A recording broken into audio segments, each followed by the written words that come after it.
Meeting to order. If you'd all please rise and join me in the pledge. Thank you. Thank you. I pledge allegiance to the flag of the United States of America and to the republic for which it stands, one nation, under God, indivisible, with liberty and justice for all. Thank you. Then would you please take the roll? Lori Holly. Here. Fred Yant. Here. Diana Johnson. Here. Tony Arnett. Here. Tina Johnson. Here. David Schrader. Here. David Smith. Here. Craig Wortman. Here. Mike Higgins. Here. Thank you. Preview of the agenda. Do you have any changes we need to make to the agenda? No changes to the agenda. All right. Then we'll move on to public input. This is one of two times which members of the public may address the board. Just ask that you wait to be identified, give your name and address for the record, and keep your remarks brief. Is there anyone who'd like to be recognized at this time?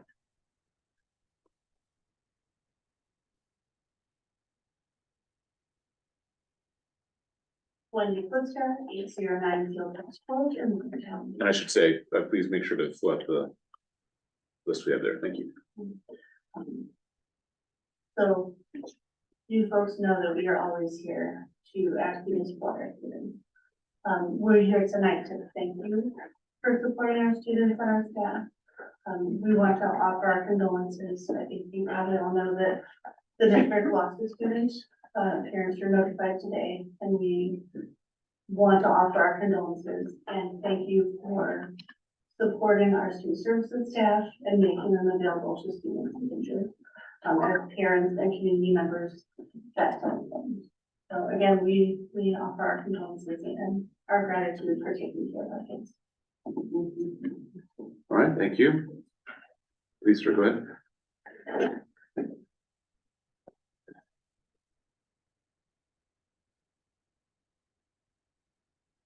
Okay, I'm Fred Ginneberg. Address is N933 County Highway EM, and I'm a member of the Watertown FFA alumni. The alumni has been very much revitalized in the last couple of years. And through fundraising, we've been able to do donations to the ag program at the high school. And last year we gave out $10,000 in continuing education scholarships to graduating seniors. And we hope to be able to do the same thing again this year. Our membership of community members has doubled in the last 2 years, and we were working on 5 and 10-year plans on where we'd like to see the ag program go to. 3 points I'd like to touch on real quick tonight. Number one, I know tonight on your agenda, you have a couple of new ag classes that are up for your approval. We've been asking for an updated curriculum for the ag program for a number of years, so I think these two are really good choices to get started with. And we look forward to working with the administration to improve the list of classes that are offered in the future. With the relatively new Lebanon Leap School program, elementary students are now getting agriculture, and the junior high now has an elective agriculture class. And we expect that the high school ag program will become very popular in the next few years. So we are lobbying to be prepared for the coming wave of interest. I'm gonna pass out some paperwork that I've got here. Okay, second point relates to what she's gonna be handing out here. I'm reading a lot of this because I'm horrible at public speaking, so my best public speaking is kindergarten, so that's why I do handouts, anything to, show and tell kind of thing. So, what you have in your hand before you, you'll find 2 pages. The top page has a black bar, which is agri-science. That's the page that our students get in Watertown. The second page is Godwin's version of the same thing. One of the things that's been bugging us for years is that we have rotating classes in the ag program that go on a 3-year rotation. If you look at that sheet there, for example, ag power and production is one of them that's only offered every 3 years. The kids don't have any idea of that when they're signing up for it. So I'm hoping that we can push through a slight change to how this is presented to the kids and be able to include what Dodgeland has done. It's a really simple change. We've been asking for it for years through the teachers. Every year we get hope that some change will be made, and every year it comes out exactly the same way. We wonder why the kids don't sign up for these classes. Well, they have no idea when they're gonna be offered during the time they're at the high school. So this is something that really needs to be changed. Also, Dodgeland runs their classes on a 2-year rotation, which I think is better because kids get interested in something, for instance, tractor mechanics. 3 years down the road, they've kind of forgotten about that. So it's nice to be able to run it every 2 years. That way the kids can see it. That's obviously a longer term fix, but I think it's something that needs looking at. The third issue I want to address tonight is that ag power and production class. The class does not work well with the trimester system that the high school is using. Class only runs every 3 years and then only for 1 trimester, and also includes crop production. This is kind of like saying we'll teach a computer programming class and brain surgery in trimester. Those are both things that you could easily stretch into a year class, and we're jamming both of them into 1 trimester class. Last time this class ran, the hands-on part involved working on a donated tractor. By the time the students had the tractor taken apart, the mechanical portion of that class was over and students didn't get a chance to put anything back together. It's hard for students in a hands-on class to achieve any satisfaction without finishing a project. Also, I want to note that the 2 agriculture machinery dealerships in Watertown have been struggling to hire new technicians for the repair departments. It's a good paying job that can keep smart kids local and help contribute to our economy. And the kids aren't applying it because students haven't been introduced to the field. So having been presented this problem, I want to present a suggestion on how the mechanical program in the agriculture department of the high school could be changed. Our suggestion is to create an after-school program where students could work on tractors using the ag department shop. We've already contacted at least one of the 2 dealerships, and they've offered to supply technicians to help students when they get stuck on problems. So we can get some free, experienced people showing them the way, and these are people who would actually be doing the job that the kids would hopefully be training for. To show that this could work, we experimented with an after-school program 2 years ago where students were given the opportunity to work on an engine from 2:15 to 3:15 on Wednesday early release days. I personally came in every Wednesday for about a half of the school year and worked with the student. Our project that year was taking an old Massey Ferguson tractor engine, disassembling it and turning it into a cutaway engine. The students tore down the engine. They then began to cut away parts of the valve covers, the head, the block, and other parts of the engine. After this, they reassembled the engine, created an engine that displayed the inner workings of an engine when the crank was turned. It's an educational tool that can be used long into the future. The engine went on to be displayed at the tractor restoration display at the state FFA convention that year in Madison, and at the Dodge County Fair in Beaver Dam, where it earned a top purple ribbon. Things we learned from this experiment. First, only a few students started with this project, but as other students came into the shop during that hour of free time that they had, they became interested in what would join in on working on the project. So this is the kind of thing that they see one kid doing it and they get interested in, and pretty soon they're grabbing tools and starting to help. The project built confidence with students' ability to use their hands with tools. If you've worked with tools, I mean, you can 3/4 inch wrenches, you can have a box end wrench, you can have an open end wrench, you can have a socket wrench. The kids need to learn what wrenches they can grab, and they need some confidence to be able to get onto that. I'll wrap up real quick here, but accomplish this after-school program, what we would need the board and administration to do is to let us set up some project coaches, similar to what athletic departments would use to make sure safety procedures are followed. We would need to do a small remodel project in the ag shop. What we'd like to do is to remove the old tool storage area, put up pegboard storage for hand tools, build a small mezzanine area for storage of the displaced ag equipment, And the alumni is willing and offering to provide labor to tear out this old tool shed that's in there. And we can provide some of the funding from our budget. There's also money in the district greenhouse account that can be used for ag programs, and there's a small grant that's available with the State Alumni Association. So it wouldn't be real massive expense, but we need to start looking at this. We also have community members that would also be willing to contribute to this plan. And I little extra note there, that current tool room that's in there is a wooden structure that's inside of the high school, and it's not sprinkled. It really doesn't meet fire code by any means. It was something that was built by an instructor about 15 years ago and has kind of just slid by through the years. So there is also a bit of a safety issue to this. Thanks for the chance to introduce these ideas. Thanks for your time. Thank you. Anyone else? Anyone online? Again, thank you very much.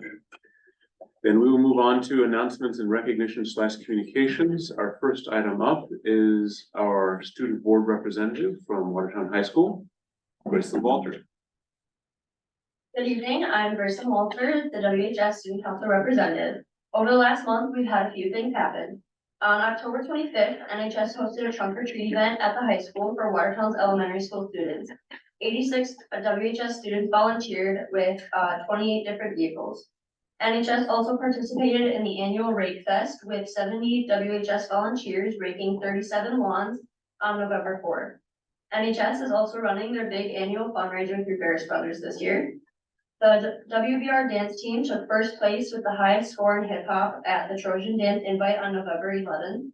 This past weekend, on November 25th, the Blue Review dance team and WHS band walked in Watertown's annual holiday parade. And lastly, this week closes the first trimester for Watertown high school students.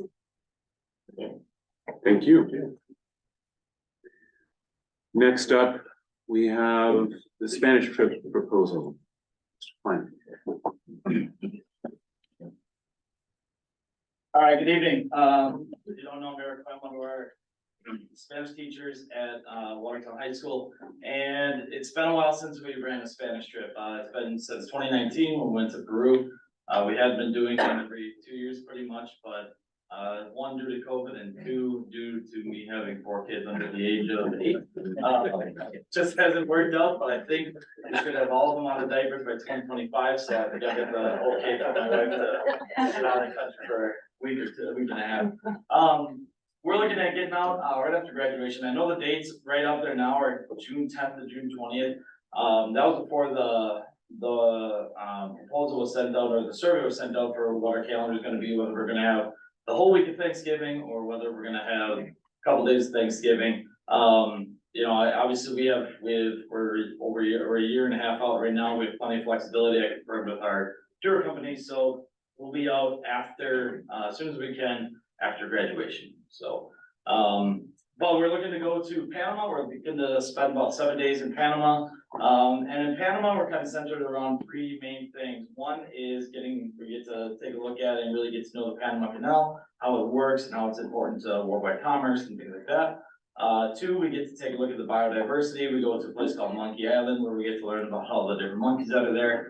And now we're also going to be taking a look at it's called a Biomuseo, Biomuseum, learning about the biodiversity of Panama, because there are a lot of rainforest stuff there. And then we also get to meet and interact with local indigenous tribes and villages, and also do some cultural exchanges to learn about food, music, history, and culture in Panama. So that's kind of what our trip is centered around there. And then we fly for the last 3 days to Cartagena, Colombia. And Cartagena has always been a place that has been kind of on my bucket list. It's been for the past 20 years, it's been an expat hub. It's always been, you know, when we think about back in the 70s and 80s and early 90s, about some issues with Colombia, it's always been, you know, that was Medellin, but with Cartagena has always been on the outskirts, and that's always been like the safe haven of Colombia. So, and Colombia's gone over the past 20 years, a huge cultural revolution. And so EF Tours finally felt within the past 5 years, they felt, hey, we really feel like Cartagena is a very safe place. We'll be going with EF Tours, by the way, who I've gone with 4 times before. And their commitment to safety, and well-being of our students has always been very impressive. And so that is what and then so in Cartagena, we'll take a look at the history, the colonial history, particularly there. We get a food cooking lesson to learn about Colombian cuisine. And then our last day is kind of a treat for the kids. We take them like a catamaran cruise out to this island, and we get to just have a beach day and kind of soak in some less sun. Hopefully it's not raining down there. But yeah, so that's what we are looking to do as far as our trip goes. No extra cost to the district. This is all students pay their own way for it. The price is right around $5,000 in there, a little less than that. So yeah. Any questions? Board members, questions? There's a resolution on this later in our agenda. What prerequisite for? We're opening up to kids who are in Spanish classes who are enrolled in classes right now. If they're not enrolled next year, we hope that they would be enrolled next year. But if they're not, it's not gonna disqualify them from the trip. But kids who are enrolled in Spanish classes, whether that's Spanish, 1, 2, 3, 4, or it's text and comp, or Spanish language arts, whatever it might be, whatever levels, one course of Spanish that they would enroll in at least this year. Other comments or questions from board members? Anything? No? All right, thank you very much. Next, under announcements and recognition / communication, we have some donations to recognize. We do. Plenty of donations for Skills USA. Matter of fact, all of them that I'm reading are from there. So $500 from Mott's Automation. Moss Brothers Construction is $1,000 donation. Clackers Heating and Air Conditioning, $100 donation. C&E Muffler Shop, $150 donation. Richter Heating and Air Conditioning, $500 donation. Grinwall Ford, $500 donation. CNC Solutions is $1,000 donation. Integrity Wire EDM is $1,000 donation. Dave's Turf and Marine, $1,000 donation. Farm and Fleet, Watertown, $100 donation. River City Truck Repair, $150 donation. Fisher Barton Group, $2,000 donation. Interpack of Wisconsin, $1,000 donation. G&V Machine Co., $1,000 donation. All of those for our Skills USA program. A round of applause for those donations. Good job, Jesse. We're good with these people to get those donations. I know you had a great part in helping secure that, so congratulations. All right, and then what else do we have under communication? I do have one communication that didn't make the agenda, but it's just a quick thank you letter. This thank you letter is from Michael Schwerin, Rear Admiral, U.S. Navy. Superintendent Burke, I wanted to take a moment to express my sincere gratitude towards you, the Distinguished Alumni Selection Committee, and the Watertown Unified School District and your entire staff for the honor and activities of the 2023 Watertown Unified School District Distinguished Alumni Award. The hospitality and generosity of the entire district team was absolutely overwhelming. Thank you. My years at Webster Elementary, Riverside Junior High School, and Watertown High School were so very formative. I cultivated a love of learning, knowledge, creativity, and academic competition that remains with me to this day. I applaud the excellence on display by Watertown Unified School District. If I can contribute to the growth and excellence of your students in the future, please feel free to reach out to me at your convenience. Thank you once again. Go Gosling, Gosling Pride. Thank you. I'm gonna pass this along so you may look at it. Anything else under communications for this evening? No, nothing else. All right, then we'll move on to strategic discussion, and our first item up is a presentation from John Lang with the Y. Hi, everybody. was trying to recollect when the last time I was before this entire board, and it was pre-pandemic. So it's been a while. So, lots of good things to talk about tonight, and I'll jump right into it. So it's a little bit more than an update, it's also an announcement. So I just very quickly now into the future, we have had a tremendous partnership with the school district when it comes to before or after school care programming and day camp. We run in Schurz, Webster, and Douglas during our after school program. Our day camp program does both traditional day camp and then wrap program for your summer school kids. And that's something that we believe in, and we're happy to be a part of that. Now also includes the collective, and I know Tina Craig was here to talk to you about everything that's going on. I've actually got a video that speaks much better than I can. But the YMCA is actually about half of the tenant space in that 55,000 square feet. We have our early education center, which is a 126 person childcare center. We've got about 60 kids in the program right now. We have 13 of our 21 professionals hired, and that's happening over time. And we're doing that on purpose. When we opened that center, we wanted to really focus on three main things. Number one, we wanted to double the number of infant and toddlers.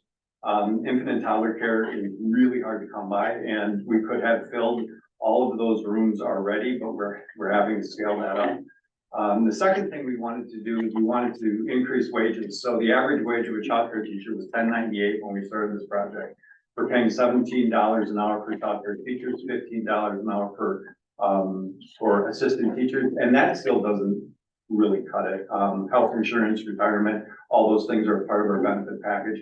And the third thing, and the thing that we've been starting to work on, is employer-sponsored care. And that is an opportunity, just like employers sometimes buy corporate memberships for why, how can an employer also come alongside a family and participate in the weekly cost of care? And so there are different ways that employers can do that. We've set that up and are starting that process because we've opened basically August 1st. That will be something that happens over time. And just like any new facility, you set the stage. And over time, you start to really kind of create and develop. And so we see that as being something that will do well into the future. And I'm willing to talk to you more about that at a different time. The Ellinger Center was the second piece. That is the last Y facility with the old building. And it's also the first Y facility of the new building. It's kind of that transition piece. When we named it after Bill Ellinger, we knew that Bill had that same thought in mind as when he said, how can I bring the community together and wrap different organizations around health and well-being? That's what he did at the Hawk. And so the ability to name that the Ellinger Center was kind of a no-brainer for our board of directors. And so we're excited about that. I have a quick video that just shares kind of the story, if you will. Good. Tyler, I'll let you hit the play button.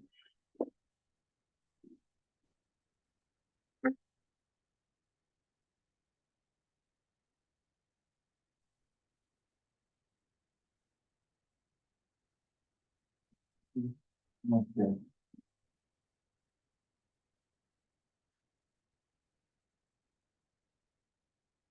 Let's just move on. You're gonna try one more time? Yep, give me 1 second. All right.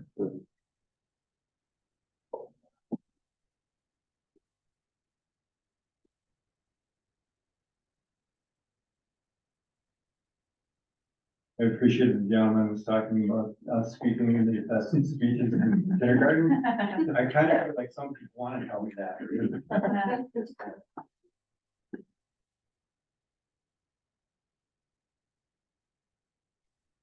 Let's move on. Yeah, we can move on. I'll get that to you. It's a YouTube link that you'll be able to watch at your leisure, but it really does kind of show what's currently happening in the Ellinger Center and how we've already started to change the game, both with individuals who can't get up the stairs on 8th Street. And then our special needs kids that are now part of our Service Without Boundaries program 2 days a week and are doing fitness friends at the Ellinger Center. So it's really kind of a cool next step. All right, you want to give me back to the PowerPoint then?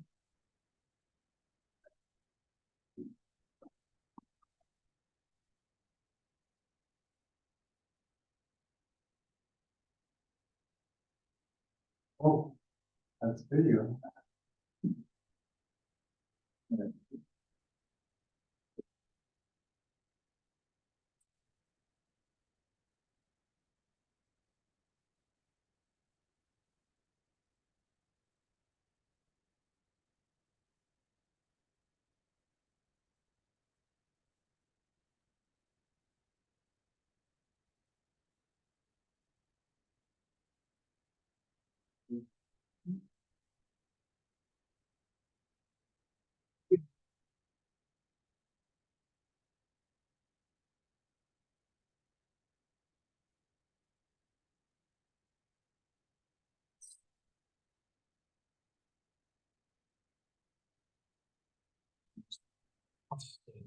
It's too happy. There we go. Thank you, apologize for that. So while the collective was being built, we already started campaigning for the new YMCA. So for the last year, very quietly, we've been out talking to people who might be able to bring this YMCA, this new YMCA to fruition.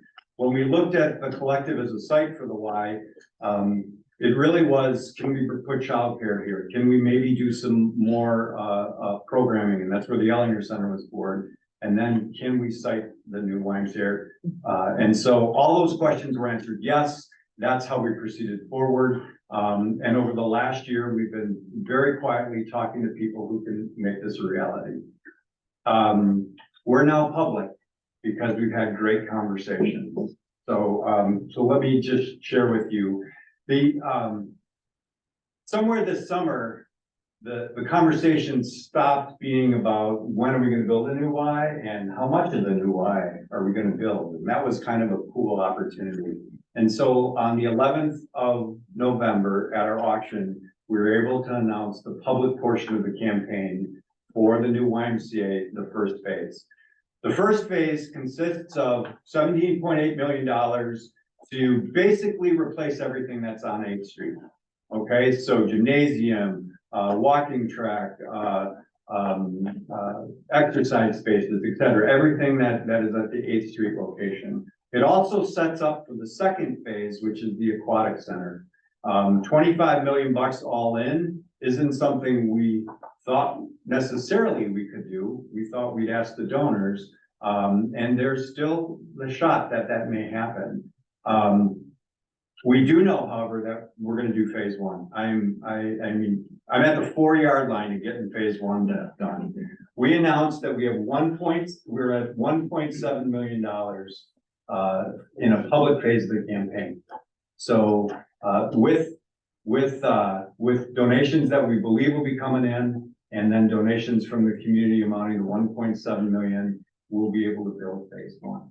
Now, there's an outside chance that more will happen. We've applied for a state grant. The state's put up $50 million for entities to apply for that are not state or governmental entities. We've applied for $4.5 million. We've got our representatives working on that. If that money comes through, we'll actually only need to raise $3 million to finish phase two, because I have $1.5 million starting bid for phase two. So we're going to raise 1.7 million. And if all really goes well, we're going to be working like dogs to get to 3. And potentially we could be building the whole Y instead of doing it in 2 phases. Now, if we do it in 2 phases, the intention would be people who are making a 5-year pledge payment, we'd ask them 3 years in, would you be willing to continue for a few more to finish the pool phase? And that would come, 3 to 5 years later. So, it's really exciting, and we didn't want to rile people up unless we thought we were at the 4-yard line. We're in the red zone. So the pictures are a little bit hard to see. The lower level will actually meld right into the Ellinger Center. So you'll basically come in on the same second floor level like we do now at the collective, and you go down the stairs. There'll be a studio that overlooks the river. There'll be a large free weight center. Our free weight center is one of the most popular things we have. That'll all be 2-story glass overlooking the river. And then you'll walk into the Ellinger Center. So that lower level will be all those adult facilities. The gymnasium, 6 to 8 pickleball courts, and we're still working out the details of that. And then the locker rooms, we'll start with universal locker room space. The potential will be to add additional locker room space when we have the pool facilities. And so it'll, in some ways, it'll mimic what we currently have at the collective. The second floor will be where you enter the Y in kind of that beige area. All of our membership offices, our teen lounge and tech lounge, a place where seniors will hang out during the day and connect. And then 3 rooms overlooking the river, 2 multi-space community rooms, and then kids' corner for babysitting. All will overlook the river. One of the cool pieces of this, there'll be a track around the gymnasium. That track will overlook the free weight center with glass. The free weight center's got 2-story glass, so you'll be able to look out over the free weight center over the river. So it'll be a striking view. It was important to us that we have the facility feel like it's an extension of the current collective and yet move beyond that as well. So that kind of the back half, you can see that tower in the middle, that's where the current building ends, and then the new Y begins. The cream color at the front there is the pool addition, so you're seeing the whole thing. That'll be green space to begin with, but again, knock on wood, there's an outside chance it won't be green space, but it'll be the whole thing. So the intention is to really have a brand new YMCA in this community in short order. So here's the projected timeline. We're in the Kingwood campaign right now. We're finalizing design. We want to go to bid in the spring of the year with groundbreaking June of 24 and ribbon cutting fall of 25. So we're on our way. Most people say you don't want to announce a capital campaign publicly until you're at 50 or 75%. I waited till 90 for a reason. That's that. I really wanted this to be a full court press to finish. We've got 6 months to do it. I'm really confident in the people that we have working to get this done. And it's cool to be the next exciting thing that happens in Watertown. So just finally, you know, I echo what the person said earlier. I want to thank you for all that you're doing. This is not an easy job, being a school board member and being in school. And it can be really difficult. And you work on behalf of our kids and our families every day. And I really appreciate it. As someone that's in the trenches doing that same work with you, thank you. Thanks for the work you do. Questions? Board members, questions, comments? Well, let's start off with saying congratulations on the official launch. I know it's you and a whole bunch of people behind you that spreads out the community. So congratulations on that. And it is exciting to see. Just out of curiosity on the pool, you kind of get from the diagram, you get a hard sense of like, how big is this and what's. Yeah, but the intention of the pool would be that it'd be a complementary pool to the Riverside pool. You've got a nice competitive aquatic center at Riverside. So we would have some lap lanes, but it's more zero depth entry, instructional, therapy, water exercise. So it'll really serve as a complement to the existing aquatic center. Other comments or questions, board members? Tina? Thank you so much for just your dedication to being, you know, to bringing this to Watertown and everything. And yeah, I know that there's a lot of people invested in this, and I appreciate your passion and the different partnerships that you have with the school district. So thank you. And, well, I would be remiss if I didn't call out David Schrader. David's been the Energizer Bunny on this thing. As long as I've been working at the Y here, he has seen this vision, and I'm sure he approaches his school board work the same. Boom, boom, you know, just keep getting it done. And he's been our campaign chair and really a abbreviation of this thing. So David, thank you. Well, He's embarrassed by that, I know, but deal with it. I was gonna start clapping, but then he'd be really embarrassed. Yeah, we can really get better. Any other questions for? Anything else? Thank you. I'll leave the placards here. You can, any questions or comments, feel free, throw my way. Okay. Okay? Thanks, John. Thanks, John. All right, then we'll move on to our next item of strategic discussion, which is summer school programming. So before I kick it over to Jenny to recap Mr. Cap's response to you or the education committee. Education committee is looking for a, you know, kind of a discussion about where is summer school gonna be here, and what is the programming gonna look like? Jamie's response has been more of a, not only a conceptualizing, this is what it's gonna look like again for next year, but also seeking input from you as a board. So the document may not be, everything that maybe the Ed Services Committee or other board members were looking for as a complete, but he felt like getting some feedback would help him finalize and complete for this year, the things that we think we can in this year. And then planning for future years, Jenny will go over and talk about with you. So the memo is available, and Jenny, I can have you kind of go through that with the board, and then any other questions or comments seeking that Jamie needs from us.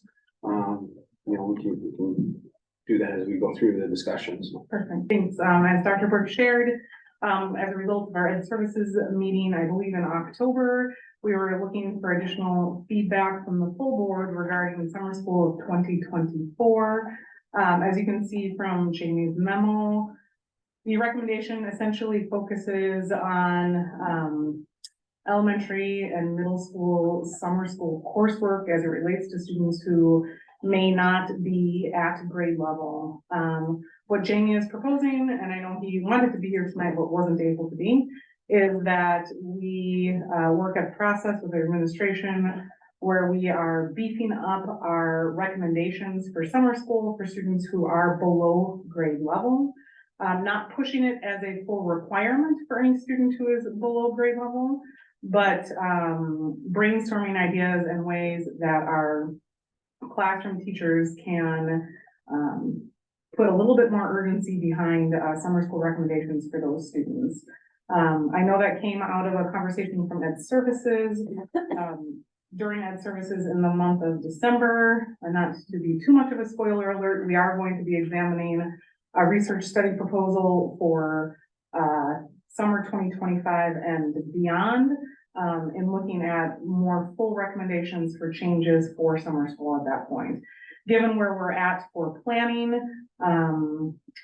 we felt that making this, beefing up the recommendation for students not at grade level for summer would be an appropriate next step, but certainly acknowledging the fact that there may be better approaches to summer school out there that we want to examine and explore, and that's something that we'll dive into a little bit deeper in December Ed Services. So this is strictly a recommendation for summer of 2024. And from Ed Services, it was clear that the Ed Services team wanted the full board to be able to provide feedback on this topic in particular. So that is what we're here doing tonight. And I would say also, Jenny, not just on this topic for 24, but that, what do we call it, subcommittee, what's the team that? The research study team. Research study team. Which will be discussed probably a little bit more detail in December. Yep. And it's in the notes for Ed Services, is really just a question. I'm not gonna say committee of the whole, but what do we want to get out of our summer school programming? And we recognized in Ed Services at the October meeting that it was probably too late even at that time to change how 2024 was going to run. We know we had some gaps for 2023. Sarah O got a little bit too excited about it and she almost volunteered. So we had to back her down from being too involved in designing a new summer school. But before Ed Services went too far down the rabbit hole, one, we knew we had to beef up 2024.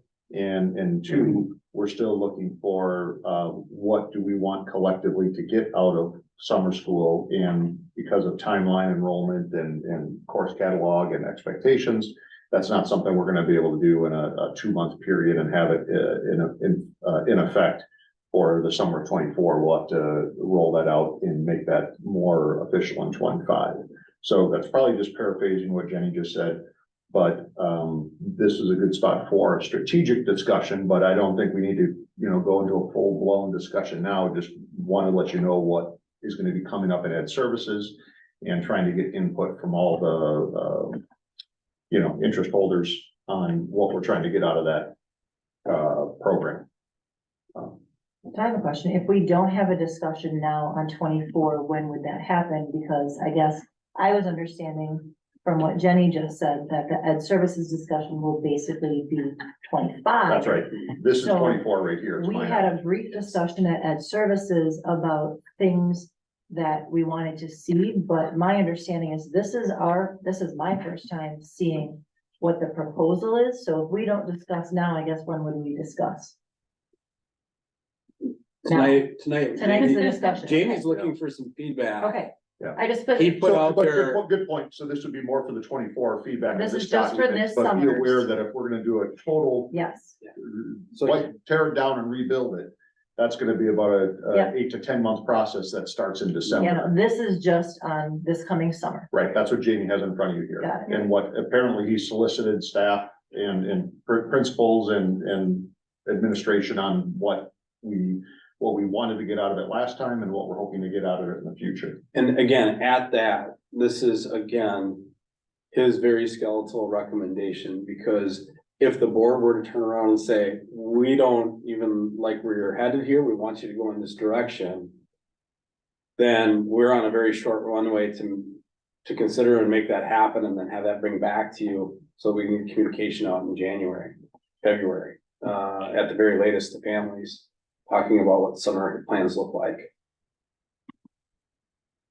So this is the time for that discussion. Craig, so I would, if now is the time for me to voice my 2 cents, I would say that I would prefer to see some sort of, resource or credit recovery for the middle school also included in this.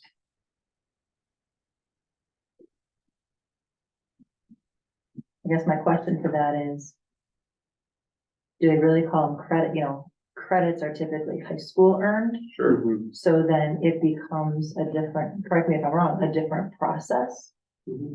But I understand what you're saying is for the, but credit recovery is Right. their credits to graduate. Just saying he's strongly encouraged to pursue enrichment or academic courses. I don't think that that's adequate. I think there's, for some students, there might be more of a nudge than. Correct me if I'm wrong, the difference is that for high school, there's credit and the consequences, if you don't do credit recoveries, you don't graduate. Yep. The way our structure is right now, in middle school and elementary school, there is no consequence. So that, if you're talking about summer school, it's a much broader discussion than that. Well, Unless I don't have it summarized. clearly. to your point, it has to do with how you motivate people to participate. So I'll just briefly reiterate my comments from the prior discussion, which are that I would like the district overall to look at summer school in the broader context of having a sense of urgency and a much bigger sense of ambition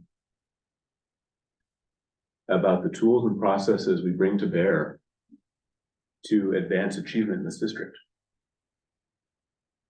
And it is a massive opportunity for this district and frankly, for every district around. It's not just unique to Watertown. And while at the prior discussion, what I was told at that time, was signals I was given at that time is too late to do anything for 2024. Subsequent to that, I was given some signals in the other direction. Well, maybe it's not too late. Maybe we can still do something. And so I don't have clarity at this moment as to whether that is or is not possible. So I'm going to err on the side of it is possible. And just say my 2 cents as a board member is I'm looking for something much more ambitious than this for next summer. It does not have to go so far as a rework, but if this is a yardstick and where we were in the initial presentation is at one end, this may be moved a quarter inch. I'm looking for a little more than a quarter inch. So the question That's my feedback, 'cause I'm looking for something significant. And what I'm looking at specifically are two factors. To broaden the participation. So it is encompassing a much larger number of students. And that the overall focus of that participation is primarily academic. Those are things to me that I'm looking to see progress on. And given the short runway, which I recognize for next year, I still think there's opportunities there, particularly when you start looking at technological tools to still put things together that can see much broader participation and an increased focus on academics. So that's my 2 cents for what I'd like to see for next summer. Yes, I'd like to see more, and it's a lot more than what is shown here, and that's. Okay, so the rest of the board is that what the board would like to see? I mean, those are Tony's responses. And while I agree, there needs to be a push for academics because there are gaps that we have. At the elementary level, I'll just speak to that, for example, there's gotta be an element of fun. Because if you lose that element of fun, you lose the kids. And where's the big shift when they go from elementary learning to middle school learning? A lot of transition, a lot of change. And if we go this strong push, well, I agree, we need to ramp up some academic pieces.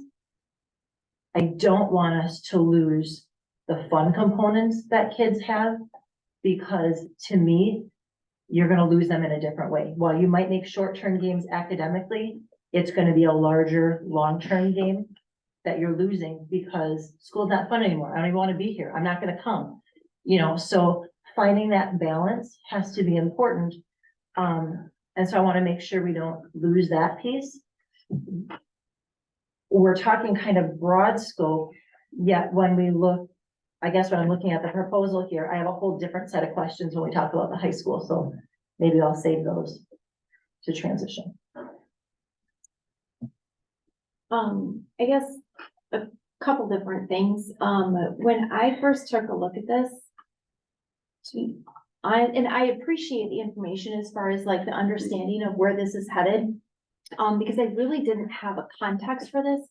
You know, as far as understanding, okay, where is this coming from, or what phase is this in, you know, what does this mean, and that kind of thing.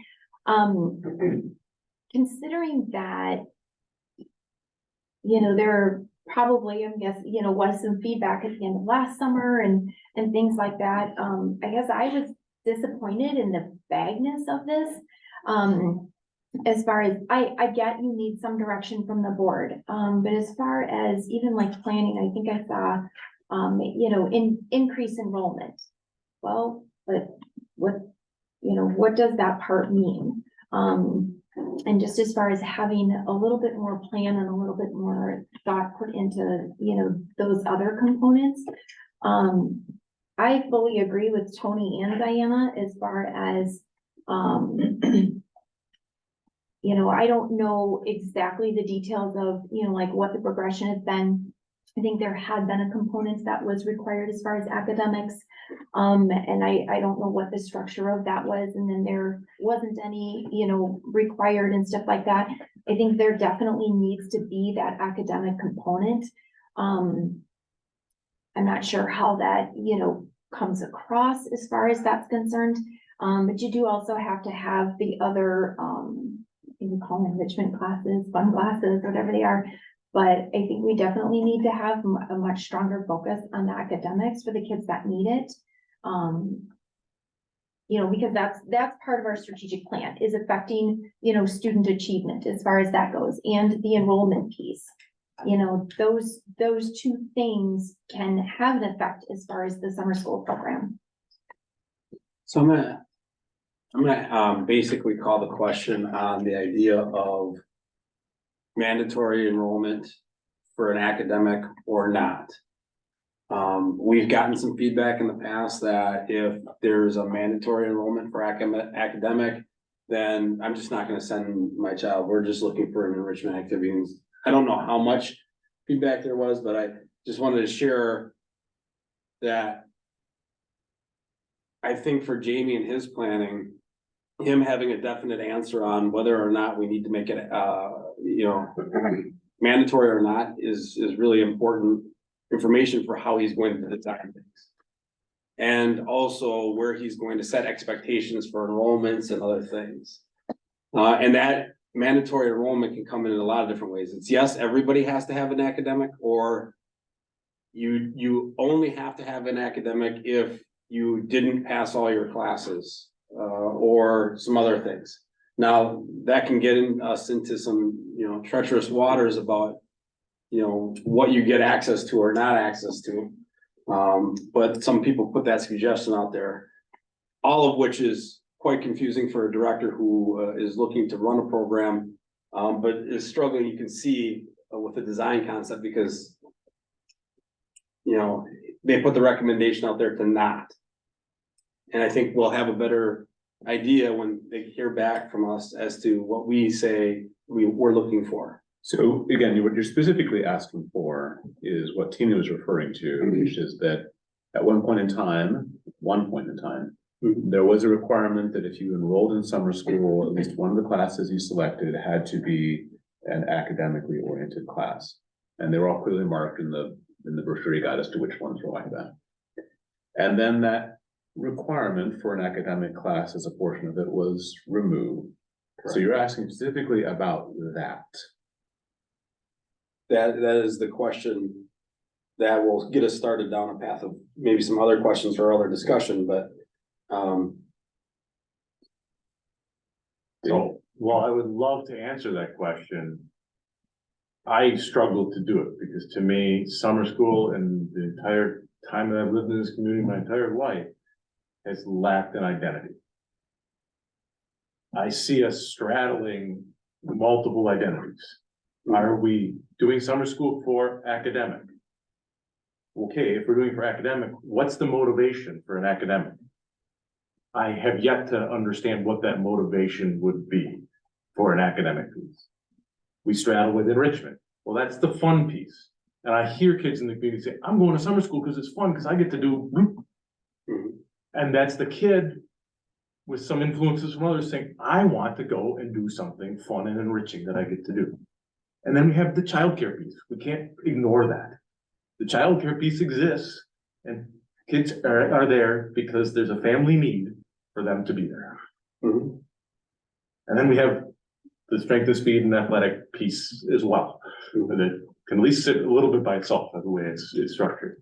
But we have those three identities. And until we have a mission statement, something that says, here is why we're doing summer school, I don't know how to answer that.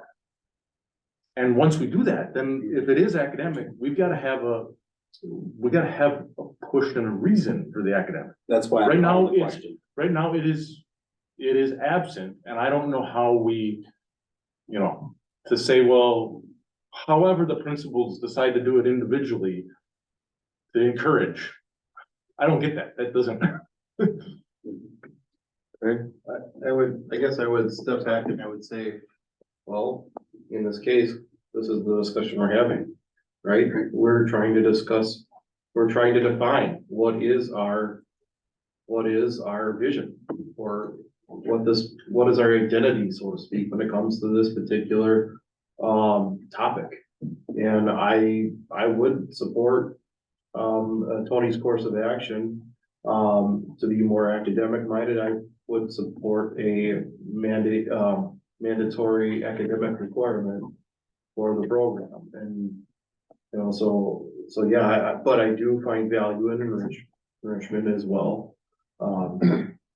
Kids should want to be there, but I also find value in a little strong encouragement in participating in those academic courses. So I am in support of the academic requirement. Tony? Brett? So, I don't know about you, but I remember when my kids were doing this, the class that would sell out at summer school the quickest was balls, balls, balls.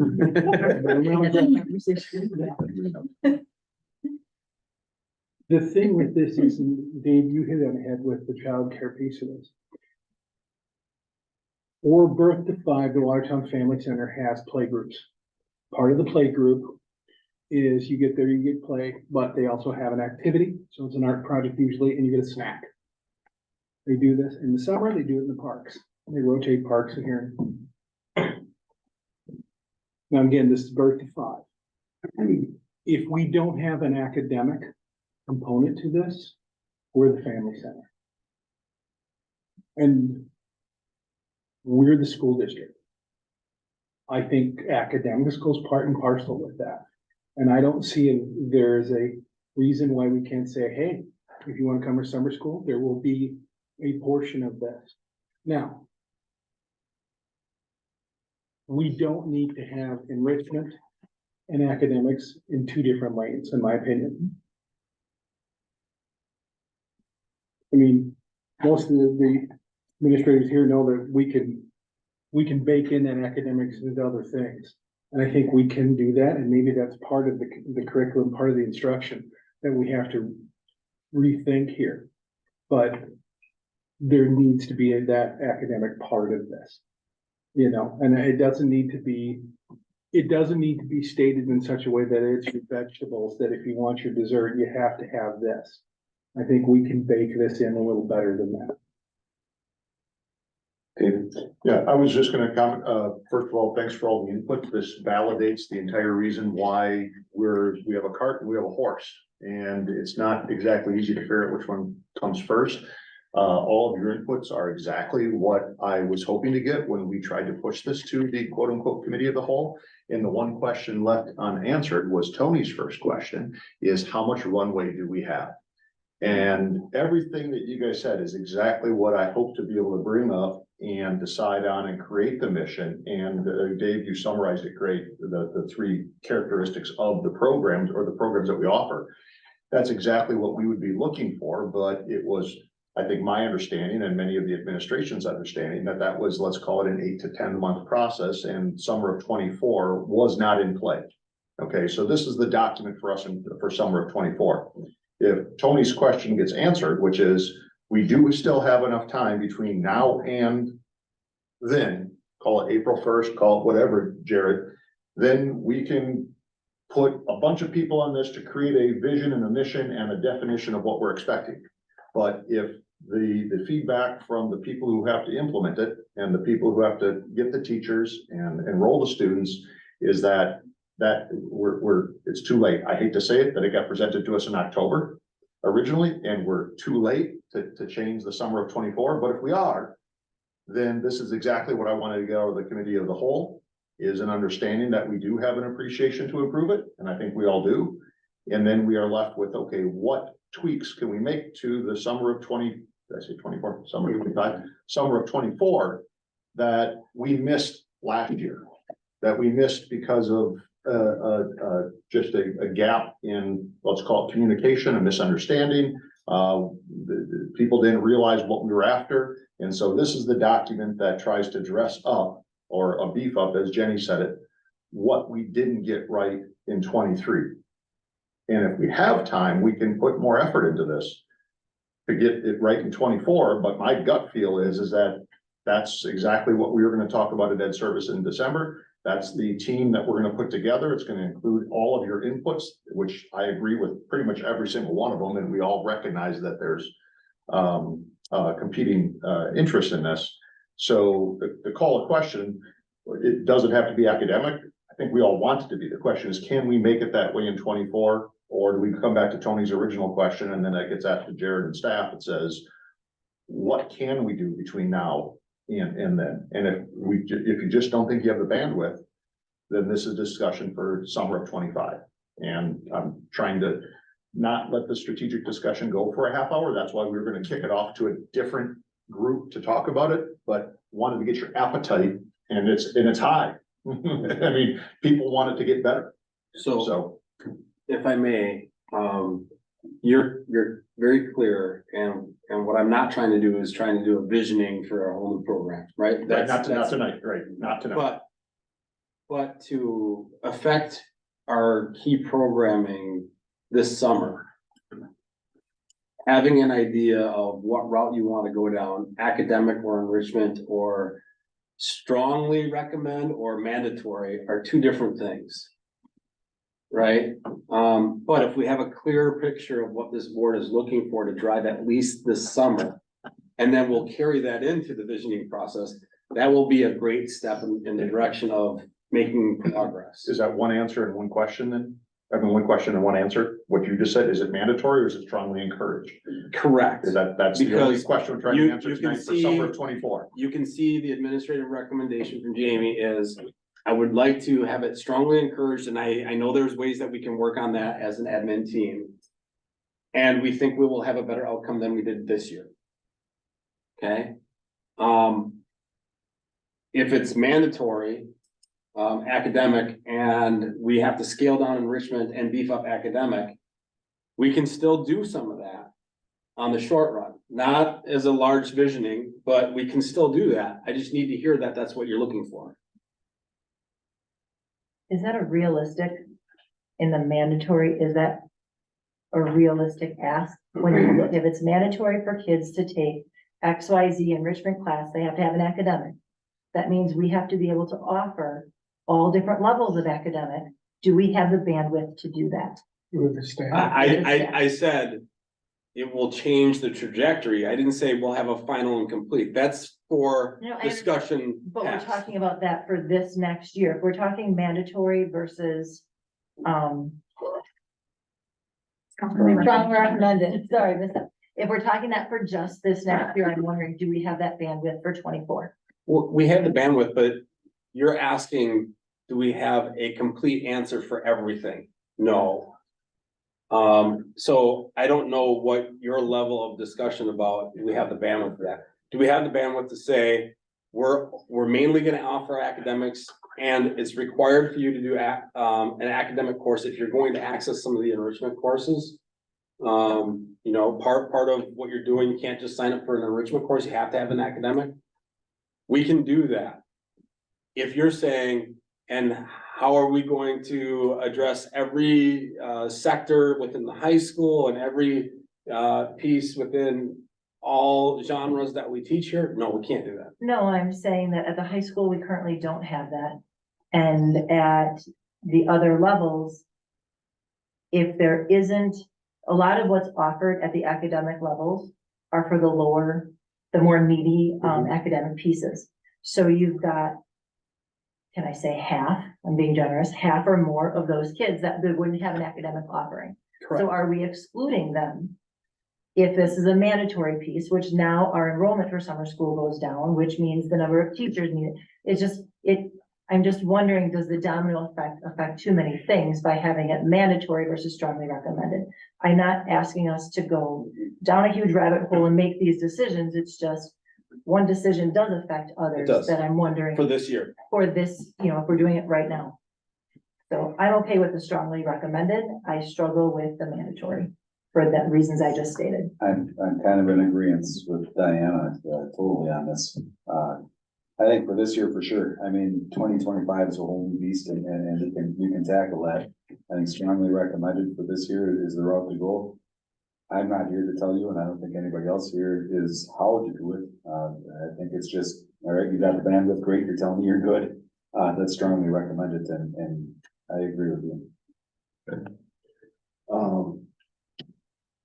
I guess, I'm not sure how to express this, but I do have a little bit of disappointment that, the past, from 2023 summer, where we've had this discussion about an academic requirement possibility, why it hasn't happened, and now we're here in November, and we're told that potentially there's not the bandwidth to have that academic requirement. So I I do disagree. I think we should push for the academic requirement. Craig, I will share some sentiment with you about the disappointment. The disappointment is not necessarily aimed at any one person or anything. The disappointment is in that the discussion, no matter where it's generated or not generated, and I can take full responsibility for it, that's fine. But I'm taking responsibility now and saying, there's clearly not agreement yet on this board and or with the recommendation that administration made, right? And until we can get some clarity, it'll be summer 27, and I'll come back to you and say, we don't have clarity on where summer school is going yet. Fast, and I'll make it fast. So if we're gonna make changes, I feel strongly we have to do this right the first time. Don't just throw stuff at the board because we want it. Let's fix it and make it right, for 10 years coming, right? So I'll end it at that. I agree. Fred? I will just say that I can agree with Diana's sentiments about this next year, but we're growing strongly around here. There is a sense of, the value proposition of having an academic, by the board. I can sense that here. And if we don't have a sense of a movement towards mandatory by 2025, we will be strongly disappointed. Lori? I agree with what you just said there, Fred, and I guess I just look at it as it's an opportunity. I look at summer school as an opportunity to enrich these students with some more academic. And what that looks like, I don't know I don't want to tell you what I think that looks like. I think we need a better plan for sure. And yeah. Dave? Two quick comments to me. If we're going down the road of strongly, my only recommendation would be it needs to be, if it's strongly, it also needs to be consistently. And what's proposed has lots of inconsistencies in how we're recommending. So I think that needs to be focused on flushing out so that it is being consistently recommended. Another quick thing would be around the identity as well, is I think I would encourage the administration to look at the resources and the priority of those resources. It seems to me that how we have tackled summer school with our resources has always been, it's somebody's second or third or fourth responsibility to do this for summer school versus having any priority set around it. So I think that's a lot of what flows. Okay. Does anyone have a motion to make with regard to an academic requirement for next year's, for summer school in 2024? I'll make the motion. Greg, what is your motion? I'll move to require at least one academic course of the 2024 summer before enrolling in a nourishment course. Okay, is there a second on that motion?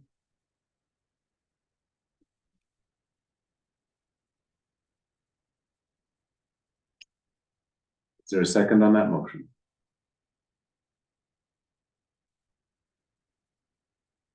All right, I'm gonna second it so we get a vote on it. Okay, brief comments or questions, we've already talked it through. Brief comments or questions on the motion? Do you have clarity on what the motion is saying? All ages, all courses. Mhm. I can't take strength and speed without That's what I heard. academic. That's what I heard. Yep. Okay, any other comments or questions on the motion? Roll call, please. Lori Holland, No. Fred Yes, No. Diana Johnson. No, Tony Arnett, Yes. Tina Johnson. No. David Schrader, No. David Smith, No. Craig Wortman, Yes. Mike Higgins. No. All right, the motion fails. Okay. Make the motion that we strongly recommend. Or adopt and improve these as written. I feel Or- this is a general construct, but I mean, I'm with you, Mike, it's a working document, right, Jared? I mean, you guys can approve of Jamie's recommendation, Okay. if that's the motion. I'd like to put some language in it, and not to say that Mike's is wrong, but what David said, and Brad, you might have had a comment, but I like the idea of the consistency. I want to know who we are strongly recommending. What's the identification process? How is it being consistently employed across all the middle or the elementary schools and the middle school? And not put teeth in it, but just make sure that everybody's on the same page. In which case, that doesn't necessarily have to be part of this document as much as it is just a continuing effort, Jared, of you and your staff. Yep. Otherwise, I'd second Mike's motion to take this document as is, but know that there's a few things that need to be dressed up in it. Yeah, we are definitely going to have to bring another update to Ed Services, whether that comes all the way full circle to the board outside of minutes, then Yeah. that's up to Ed Services. Anything else? Summer school needs to look, I think what I'm hearing the board say, summer school for 2024 needs to look different than it did for 2023. It does not need to be as different as it will be for 2025, but it cannot be repeat button. We have a motion on the floor, right? We do not have a motion at this moment. Okay, good. I'd like to comment. If we go ahead with something and we'll be what Mike is proposing, I strongly accept this as strongly. I think we need to have wording in this that we will have movement towards a mandatory academic within by the 2025 year. That we need to lay out a plan to get there. Otherwise, we're gonna be here having the same conversation next year. And I think that needs to be part of the motion. I would say that we could do it that way, but it is coming through at next week after, whenever we had Ed Services, 2025 is up for discussion. That's what Coming we through kick Ed off. Services, they could easily come. We'll kick off to the team for 2025, I think, Jenny, or that's what you set up the outline by which we're gonna tackle this for 25. And we can circle back and write a resolution for 24 at the same time as setting out the outline for 25. Or Dave can, because I'm gonna be out of town. Next time. So, I mean, the reality is, we voted down the requirement, so that's the reality.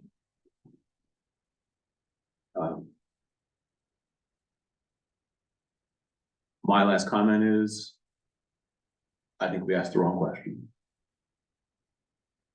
Because that whole question of mandatory versus not is working within a existing construct, which that's entirely what I was trying to drive us to move away from. And I'm still like to think that there would have been something possible for us to pilot something for next summer that would be looking at different ways of delivering a summer program that is not based on the politic about the way you described it, ways to fill half a day during the summer, which you rightly described. And so that's to me like, And I think this was the wrong question for us to have been asking, but that's where we are, so. But that's the question that's been hanging out there in reflection to how summer school has operated or not operated to satisfaction in the past. And has been put by the board to administration as we've gone. So getting clarity on whether or not we want it mandated or not. And there were clearly two voices yet tonight that said, yes, we want it mandated. That wasn't the full board's response, but I think that given the question about 25 or further, I'm still wondering how much of the board wants a mandated or not mandated. Or how strongly that academic component really is. I'm starting to get a feel for that, but if you're looking for more. That'll come from the discussion. I understand that, that'll come. But the idea that we're not hitting the mark, that. Yes, there's frustration around the table, but it's not just born about the board. But it's board and administration shared frustration on this topic. And I'm glad we're getting some clarity. Well, that's what the. About what that looks That's what like. strategic discussion's for, but I do Correct. like Tony's idea of a pilot. And Jenny, when you talk next Tuesday, and in the summer, when Jamie puts together the staff and the programming, if there's any ideas that can be vetted and brought to the surface between now and then, and pilot a path of, in not just enrollment, of programming, of coursework, something that, I don't want to say develop a couple of best practices that doesn't affect enrollment, doesn't affect teachers, doesn't affect, the course selection. But it's a great suggestion that if we're gonna go down a path for 2025, we'd like to at least run it through a couple of paces in 24 if we could, without changing any requirements or anything like that. But I think it's a great idea, Tony. It's a matter of how to get staff to try to pick a couple different ways to do things between now and next summer. Which maybe that team will discuss and be able to implement without having to making any major programmatic changes. Otherwise, I'll just say more to come. If more discussion is welcome, you can always reach out to Jenny and Ed Services, obviously Jamie, myself. And I don't necessarily like to bring everything to a strategic discussion of the whole, but at the same time, you can appreciate that if 4 people in Ed Services discuss this, we'd be right back here having this discussion in February after we presented it to you the first time. So it's probably better to get your input up front because we've been doing the whole thing all over again after the first revision. My last comments are of gratitude in that. So here's some of the things I heard, right? I heard that the board doesn't want to continue seeing this as an afterthought programming. That we want to look at and align resources towards this being some equal to our first thought programming, right? That there are about 3 different things that we have to consider. One of them was, what do we do to affect this as not only academic programming, but childcare as well as enrichment opportunities? But how can we make sure that those courses, even if they're not academic identified, and we see the clear connection, show us the connection to curriculum. Maybe even in the course guide, how those are tied to specific skills and concepts students will learn, right? And I think that gets at your broader point as to this has to be very much re-envisioned, right? And so I have those as part of my comments, but also a comment on, less discussion about what's mandatory and what's not, and what is kind of for the betterment of students and academically focused. Because then it doesn't make a difference if it's mandatory or not, because you're getting it. And so I've got those comments written here, and those are great pieces that will guide the 25 discussion. And we'll try to weave some of those into the 24 discussion on the short runway we have left. Because I think there's some of that we can do within our short runway to the 24 season. So I appreciate that, and thank you for your comments. Okay. Then we'll move on to reports, and the first item up is the superintendent's report. I'll turn this thing on.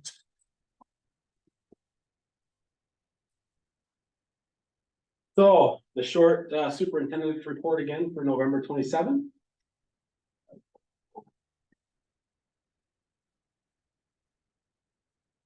It is short. That's short. That's it. Thank you. Thank you. Oh, yeah, the battery didn't wear off? Okay. Okay, hey, just some recognition, congratulations to Webster Elementary and their staff on being awarded a 2024 Best Elementary School from US World News Report. Congratulations, Brad and your staff. Congratulations. A celebration that is yet to come, Tuesday, November 28th, that's tomorrow night, from 4:30 to 6:30 at the Watertown High School. You'll get to see the student art show being showcased.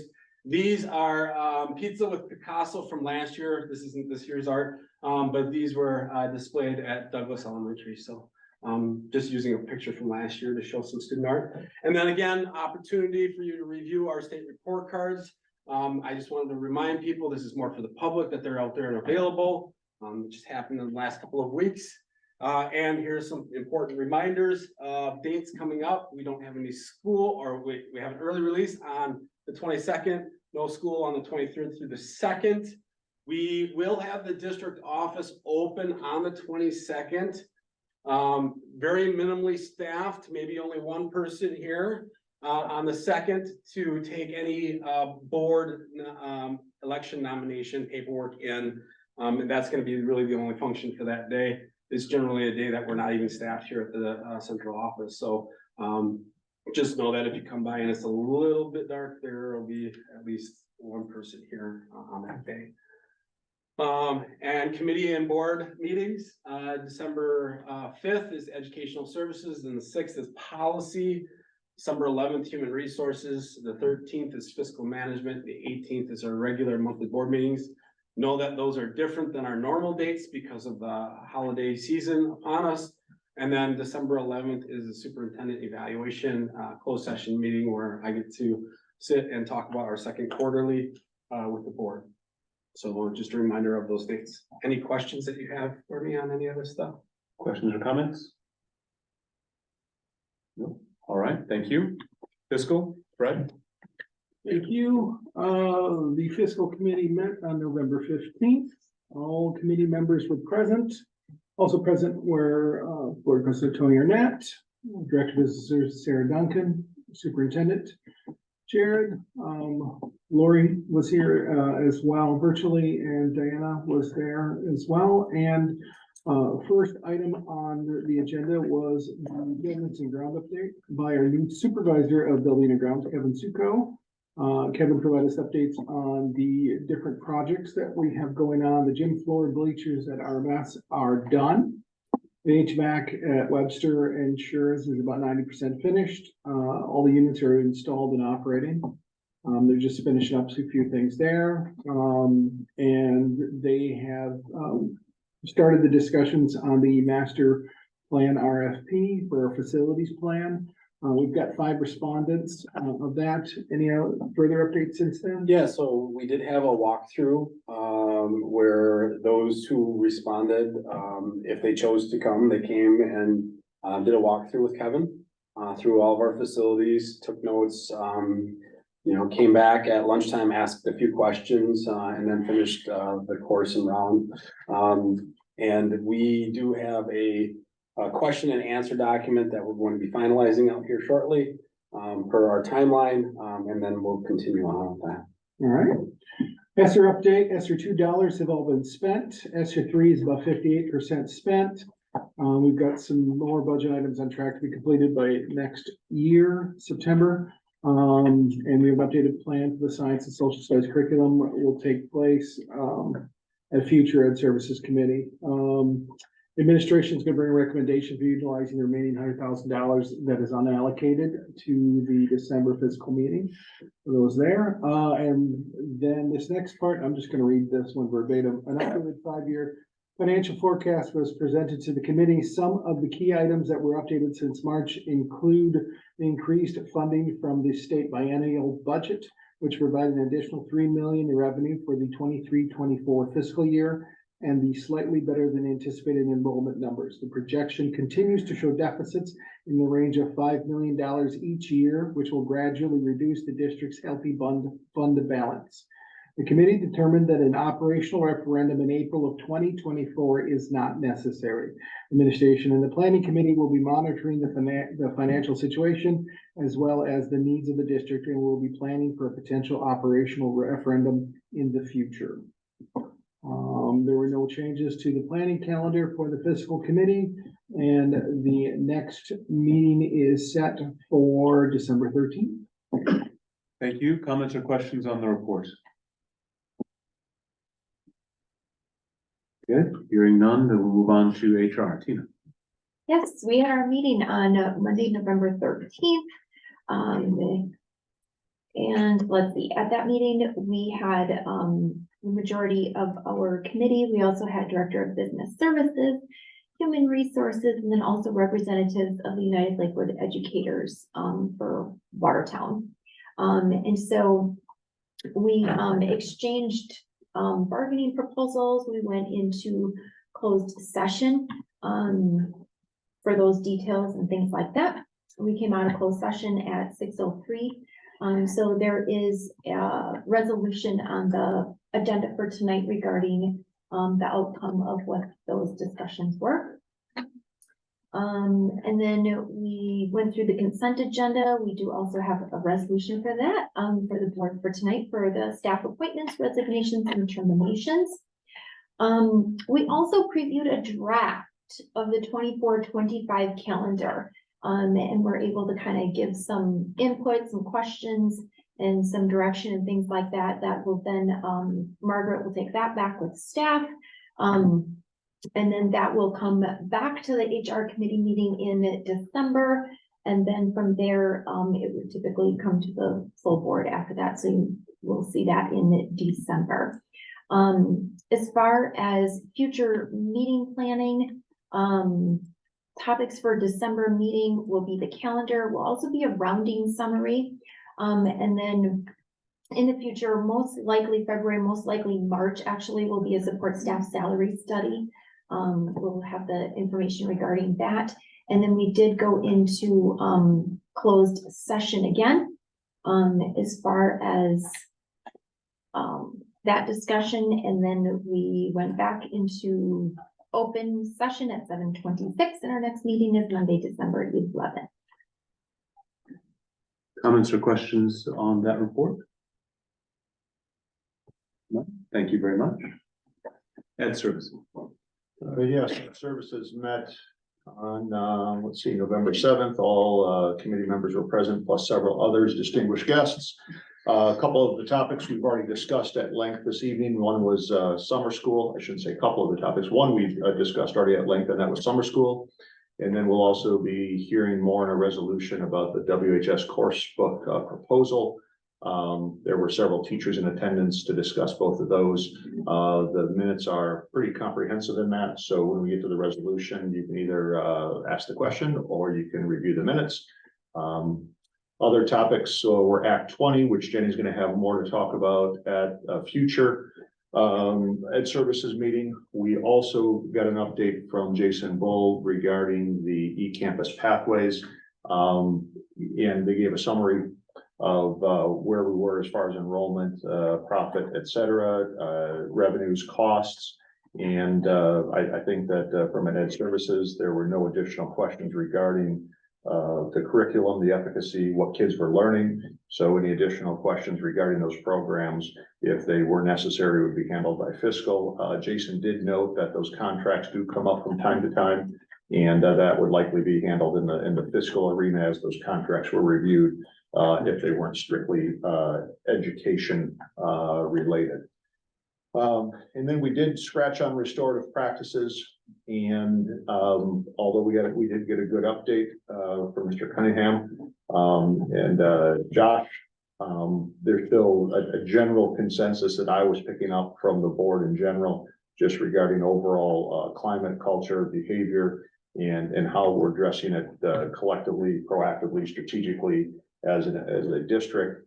And so this was just the beginning of a conversation. We're still looking for a way to have a better understanding of the direction we're going on that subject. And so that was pretty much all the items that we discussed. I may have missed one or two, I'm sure, and we still couldn't keep her under 2.5 hours. 2.5 hours. 9:50 we adjourn. Next one is next Tuesday. And I will be not in attendance, and Dave Smith has agreed to chair that along with Jenny. And if we're done by 9. Then we know it's reasonable. Love it. Dave, you're nominated. You're in. I'll step down gladly. I'm gonna let Jenny do 99% of the work. Comments or questions on the report? Thank you. Hearing none, we'll move on to policy.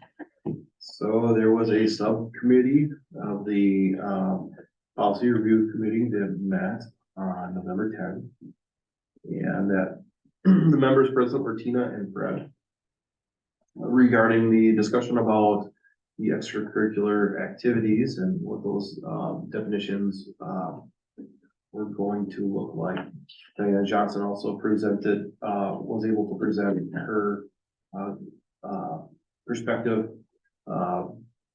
Must have been from via email or something of that nature. The committee, and they had a discussion, which will be a further discussion at the December 6th committee meeting regarding those proposed changes to the extracurricular activities definitions, I guess. The for the upcoming December 6th meeting, a couple of things it might be of interest to you. And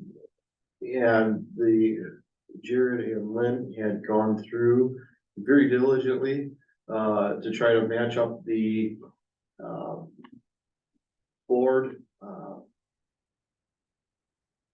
What was it? The board, Our policies versus Neola's template policies. yeah, for the bylaws, but. So the bylaws are going to be up for first read, more or less. You can access that in board docs by clicking on the drop down for policies and the draft. You can see the work that has been done for review on that. So that will be a large part of our discussion. There will be also a discussion regarding whatever audit had taken place regarding retention, and that would be what we're going to discuss next. There may be another discussion in there regarding transportation, which we will have yet to discuss. So that's the report for the policy. If I can add to his report just a little, seeing the changes that you're seeing in some of those templates, mostly what you're going to be seeing is where we've put combinations, but it will all make sense when we share with you at the committee our spreadsheets that say we did this and this. Because just looking at it, you're not gonna see which policies we took things from or which we said, we're not gonna use our old policy, we're just gonna use the new policy and vice versa. Those kinds of things will all be explained as we give our working documents to you guys at the committee meeting as well. Right. But in order to have that be productive conversation, giving it to you ahead of that won't make sense to you. We'll just bring it at that meeting and say, here's how we plan it. But then next time, we'll just have that as a rolling document for you guys to be able to see, a Google Doc that you can have access to. And you'll be able to see as we're doing those, what we're doing, so that you can preview a lot of it ahead of time. Yes. So to clarify what I was trying to say before, is the previous heading was board operations. And what has been the Neola heading is the bylaws. Correct. Yeah. So can I ask a question? So we're not gonna be looking at, You can look at them. cause I can't find them, and that's another time, but, Yeah. Okay. We'll. so I didn't know. I We'll was show you like, how. Are That's- they being in there or not? Okay. We can try to connect tomorrow and I'll show you how to get in there and look at them, but you'll just see what we changed, but you won't make the connection to what was there. So it's okay if I It'll be a don't look struggle. at them before policy? Is It'll that be what you're fine. saying? Okay, then We'll do just that. keep moving forward. It will. Seriously, it will. And it actually will make more sense if you just, Perfect, then Wait. don't even show me how to get it, No cause homework. otherwise I'll have too many questions. The teacher just said no home. No homework, all right, yeah, Right. it will make more sense if you just wait. perfect, thank you. And I'm sorry, Craig, we didn't convey probably this follow-up to you. We had our subcommittee meeting on, that Friday, November 10th. We do have a follow-up to that, that this Friday, December 1st at 2:30 PM. We kind of gathered the information together on that Friday, November 10th, and had some discussion. And so then we're gonna kind of bring those, we'll have had a chance side by side to take a look at them. So then, with the idea of then it would be ready to go into the community. So I'm sorry about the not communicating. And I've got a little bit of work to do to present to that committee on how well our current offerings match up to those definitions, where I think they would fit. Okay. Okay. All right, any other comments or questions in that report? Thank you. Planning. We started, well, first of all, everybody was present. We started the meeting by reviewing what board policy says our role is as a committee. In summary, this committee's job is, in planning, is to focus on the process of what happens and then delegate those roles out to other larger committees or subcommittee work. We took all the different things that we had brainstormed earlier in the year and put them into their 3 different pillars, 3 different categories, and are really trying to hone that focus in. Only touching on one area, that was planning, board development, and superintendent evaluation. So hitting on one topic per pillar per meeting. So that way we're still moving some big rocks, but we're not fumbling through a lot of other things. So in terms of planning, under that big rock or that pillar, the big topic there was, what direction are we going to be going as a district? Are we going to be moving in terms of a strategic plan? And do we need to focus some work and energy there? Or are we moving maybe in the role of a referendum? Do we need to focus work there? But we hadn't had the discussion yet at fiscal, so we didn't know, but both still need some background work. So we're bringing in, looking at some people who can help us better lead or give us information in terms of writing a referendum, writing a strategic plan, and divide and conquer. So Fred's kind of leading up the referendum piece. We're looking at outside consultants to bring in to talk about referendum, and Lori is working with Jared. Who can we bring in to look at different pieces of a strategic plan? Because those of us around the table may not have all of the knowledge possible. Let's see what resources can help make us the most efficient and strongest in doing that. So now that we know the direction that fiscal went, we can now have a primary focus be one way and a secondary focus be the other.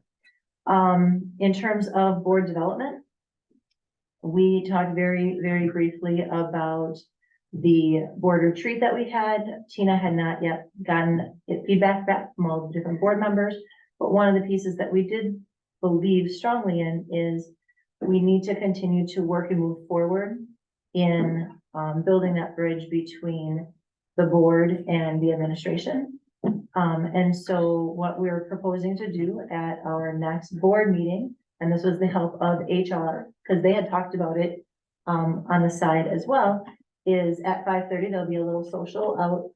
I don't know if we're doing ugly sweater or not, if that had been I don't know. determined or not. Yet. But just at 5:30 a social, kind of like we had done with the retirement things, just mingle, talk, whatever, before we come into board meetings. So nothing too over the top, just a chance to have that conversation piece that we don't always get otherwise. And then lastly, in terms of our 3rd pillar, and that's that superintendent evaluation process, we briefly reviewed the goals of the DAPES process. Number 1 being goal-oriented, number 2 being systematic and consistent, and number 3 to minimize end-of-the-year surprises. We are very goal-oriented, but the other 2 areas we found could use some improvement. And so if you've noticed, everybody on planning has taken a role in doing something. So last but not least was my role in working and finding some outside people to help us with the DAPES process that we have this year. So I have since reached out to CISA and gotten a little bit more information there. Looking at possibly Drew Howick, who had done our board retreat, just to give us some guidance how we can better move forward in doing all the different things that we're doing within the district. So as far as future planning dates, it's really hard to put dates to things when we're just creating our calendar for the first time this year. So as you can see there, we're going to continue to talk about board development. We're going to continue to talk about the superintendent evaluation process, the strategic plan referendum. All of these will continue to be discussion pieces at our January meeting, which will be January 10th at 5:30. Sorry that was long, but there was a lot of first run things through to get the Barge motion. Comments or questions on that report? Still under 2.5 hours now, so it's good. Yes. For all it was. Take Now, notes, now, too. now, to be fair, 2 hours and 20 minutes. I tried to stop them. Wow. All right. This carries us to the consent agenda, resolution 9256. The consent agenda includes our board meeting minutes, committee summaries. Under personnel and staffing, you have retirements, resignations, and appointments, the approval of bills, and the first and second reading of policies. For this evening, there are no policy items. Do I hear a motion for 9256? Motion. Second. Moved by Fred, seconded by Craig. Comments or questions on the motion? Hearing none, roll call vote, please. Lori Holland, Yes. Fred Young, Yes. Diana Johnson. Yes. Tony Arnett, Yes. Tina Johnson, yes. David Schrader, Yes. David Smith, Yes. Craig Wortman, Yes. Mike Higgins. Yes. And the motion carries. We have 4 action items for this evening. The first is resolution 9257, which is our CPI adjustments for 2023-2024 for non-represented employees. And that is for a adjustment of 6% on the base wage. Do I hear a motion on 9257? Motion. Second. Moved by Fred, seconded by Diana. Comments or questions on the motion? Hearing none, roll call vote, please. Lori Holland. Yes. Fred Young, Yes. Diana Johnson. Yes. Tony Arnett, Yes. Tina Johnson. Yes. David Schrader, Abstain. David Smith, Yes. Craig Wortman, Yes. Mike Higgins. Yes. And the motion carries. Next, we have resolution 9258, which is the CPI, or sorry, rather adjustments for certified staff for the 2023-2024 school year, again, in the amount of 6% on the base wage. Do I hear a motion? Motion. Moved by Fred, I second seconded by Diana. Comments or questions on the motion? Hearing none, roll call vote, please. Lori Holland, it. Yes. Fred Young, Yes. Diana Johnson. Yes. Tony Arnett, Yes. Tina Johnson. Yes. David Schrader, Yes. David Smith, Yes. Craig Wortman, Abstain. Mike Higgins. Yes. And the motion carries. Next is resolution 9259, which is approving the Spanish trip that we heard about over this evening for June of 2025. Do I hear a motion? Moved by Craig. Do I hear a second? Second. David. Oh, sorry, David. I'll second it. Who had the second over here? Diana again? No. Lori, okay. All right. Lori. Dave Smith, Lori, thank you. Because the last one. Yeah. Comments or questions on the motion? All those in favor signify by saying aye. Aye. Opposed? Motion carries. And our last action item is 9260, which is a set of adjustments to the course of study for Watertown High School. Do I hear a motion? Motion. Moved by Fred. Seconded by Tina. This was covered in the Ed Services meeting, and you see the notes from there. Comments or questions on the motion? Hearing none, roll call vote, please. Lori Holland. Yes. Fred Young, Yes. Diana Johnson, Yes. Tony Arnett, Yes. Tina Johnson. Yes. David Schrader, Yes. David Smith, Yes. Craig Wortman. Yes. Mike Higgins. Yes. And the motion carries. That ends our action items for this evening. Under agenda planning, I do not believe I heard anything from this evening that I needed to capture for a future board meeting. May I, just make a quick comment? On behalf of my family and the families of all the staff here, I want to thank you guys for the raise you just gave everybody. It was very, I think appropriate for the time and, the timing of it is really fortunate for everybody here, and I just want to say thank you. I don't want that to go underscored, it's just a resolution that went past. Thank you very much. You. All right, then public input. The second time on the agenda, where members of the public may address the board. Is there anyone who'd like to be recognized at this time? Seeing none, I'll entertain a motion to adjourn. Motion. Second. Moved by Fred, seconded by Diana. Just can't get in there. Please. I waited until the last time. We'll get to it. Come on. All those in favor signify by saying aye. Aye. Opposed, we stand adjourned. 7:45. No. 7:45. It's not the year. Hey, that was